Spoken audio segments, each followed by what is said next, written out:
Actually, itong tupay ko, nahirapan ako. Nagpatupay kasi ako, 30 minutes ako sa kotse. Pero kung hindi ko yung may papress ko, hindi na ako didiretso. Sir, salamat, Sir John. Nakatong ko na lang siya, no? Hindi nakaayos. Doon galing Europe yan? Hindi, local lang. Kasi alam mo, hindi man talaga akong papatupi. Umupo ako, mag-i-inquire na ako, nakita ko sa Facebook. Pag-upo ko sabi, sukatan kita. Tapos yung gumagawa, ginanong ka agad. Diniretso agad yung bago. Kaya lang talaga napasuko na. Oo, nagbayad tuloy ako. Tatanong ko naman sana kung may tie-up ba? Oo, sponsorship. Sayang naman. Post ko na lang, napilitan ako magbayad. Anyways, yan. Kaya parang makakagawa kita ng eksena. Wala problema. Sir, isa kita. Nalungkot ako yung binanggit mo si Dr. Steve Martgan. Kukwento ko pa lang sana na panood ko na sobrang tuwan-tuwa ako. Kunento mo na yan eh. Throwback na yung sinabi mo. Yes, kasi sa isang guesting mo yan eh. Sinabi mo, diba? Ayaw mo siyang pahirapan kasi sinabi niya for further studies. Studies talaga siya. Siyempre, doktor na yan, pa-eskwelahin mo pa ulit, hangipin mo pero na. yun nga, alam mo, pag iba siguro yung nag-deliver, iba ang dating, no? Pero ikaw always nakakatawa. Anything na sinasabi mo, di ba? Yung iba, minsan offensive. Ikaw, wala akong narinig na may na-open sa pagbibiro mo. Pero may experience ka na ba na merong na-open? Oo! May na-offense. Anong ginawa? Oo. Parang nagalit, parang nagkuhan sa akin, nagalit. Ay! Doon sa Korea pala. Yung nag-shooting kami sa Korea, parang nag-shooting kami doon tapos yung may-ari ng bahay, doon kami may-ari ng bahay dumating. Tapos, siyempre, hindi ako mukhang artista eh. Sa kanya siguro paningin. Pero ganun ang Koreana. Ansyo ng bida. Ansyo ka na po. Okay. Ganun siya. So sabi ko, anyong. Alam ko parang na Korean words na anyong hasayo kamsamida. And, basta yung dalawa lang. Sabi niya, siya, parang nagalit na siya. Tumakbo pa yung mga kuhaan at takbo sa slow motion, sabi ko, anyong hasayo. Galit na siya ulit, hasi ko nga! Kamsamida. So sobrang siya nagalit kasi baka akala yung niluloko ko lang siya. Ako naman gusto ko lang magkuhan sa kanya. So talagang sobrang nagalit talaga yun. Tapos kinausap pa talaga, tinuturok-turok pa ako. Pero naayos naman yun. Pero at least, yung language, hindi mo pala alam yung language, no? So hindi ka masaktan, no? So, sobrang galit na talaga yun. Pag labas laway na ngayong lahat ng galit niya. Pero hindi ko pala masaktan kasi hindi ko naman na sinasabi niya. Pero talagang na-offense. Na-offense talaga yun. Kasi siyempre sabi ko, anyong nga sa'yo.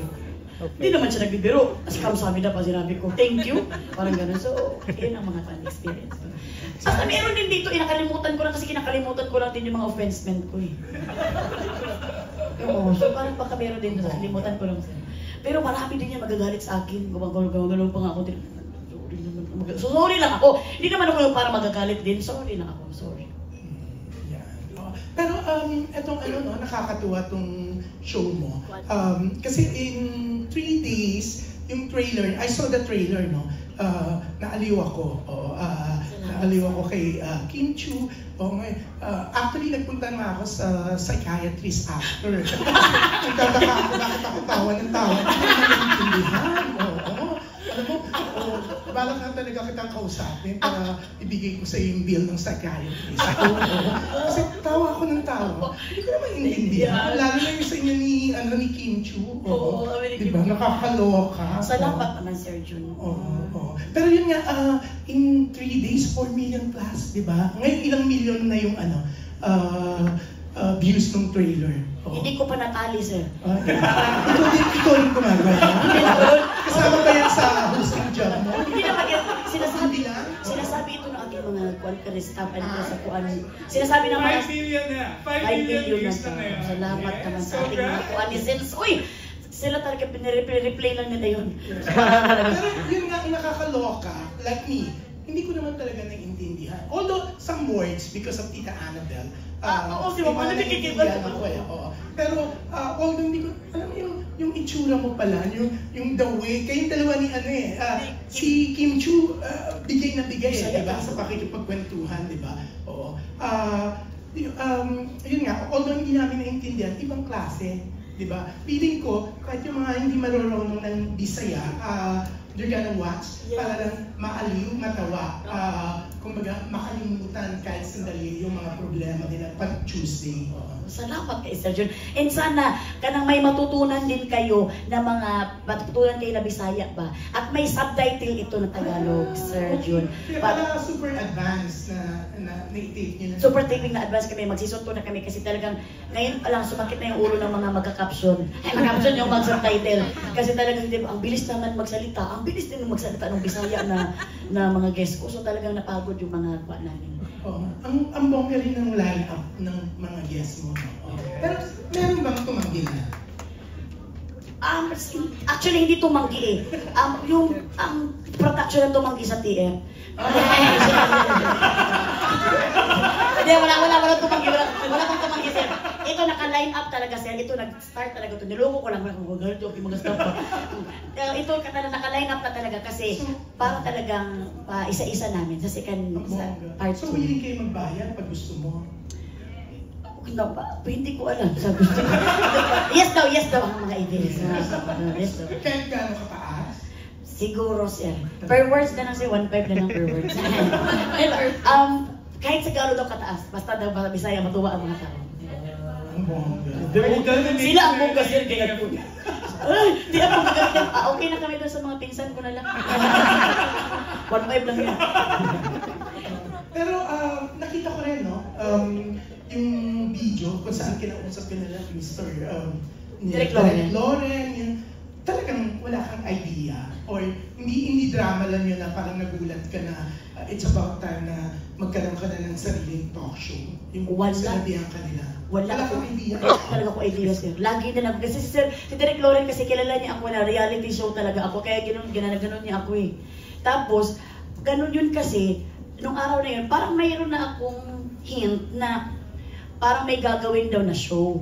Pero hindi ko alam kung ano pa ito. Akala ko kung ano to na show, mga action show. Kanang ano yung, parang para bang extra challenge. So, maasa ka ng may show talaga, pero hindi mo alam. Oo, kaya sinabi mo nila sa akin na may show ano tawag yan, i-propose, i-pitch. So ngayon, akala ko, baka extra challenge to kasi hindi naman pwedeng mag-hosting kay may magandang buhay man ako, may mga mamsi ako. Hindi pwedeng. Pero pagdating doon kay alam ko ang Bisaya show, sobra ako nainganyo kasi Bisaya show Siyempre talagang parang saan ako talaga na born. So, napauo talaga ako sa show na ito. Wow! Hindi ka pa na sweldo para So talagang sobra akong happy, sir.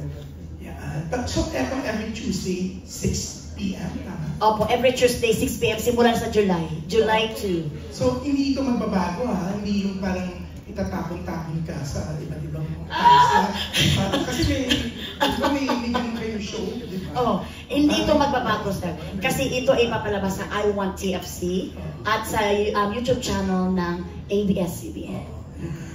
Pero pangarap mo rin na magkaroon to ng pre-TV airing?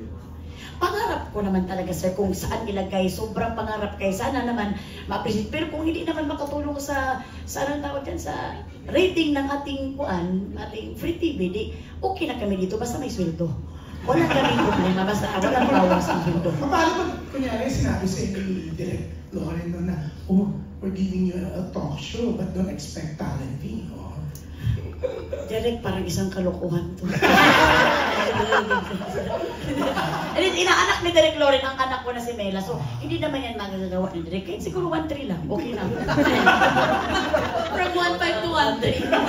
Kasi di-discount sila eh. May 200 discount. Hindi pa magkakaroon to ng subtitle ng Korean o sa daming fans sa Korean? Or bakit tayo sa Korean? Hindi ko pa alam kasi yung nagalit sa akin sa Korea baka ayaw niya magkaroon sa China. Kaya sa siya, ang daming fans to. Namaya pa tayo dyan, Sir Jun. Pero kuan lang to talaga, pang Pilipinas lang ito na kuan. Pero kung gusto nila, di magkuan sir, kaya magalit na yung nag-serve sa'yo, sir, na waiter. Parang galit sir. Hindi naman lang pinagsilbihan. Mamaya pa siguro sa mag-serve sa'yo. So, Tagalog talaga ang subtitle nito. Kita timing.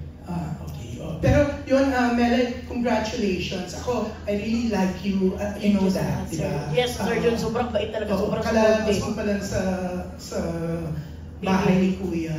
I really like you kasi Salamat sa'yo. lagi mo sinasabi dati na pinapanood mo kami. Yes, pinapanood ko sila na si Alonzo. And, Grabe.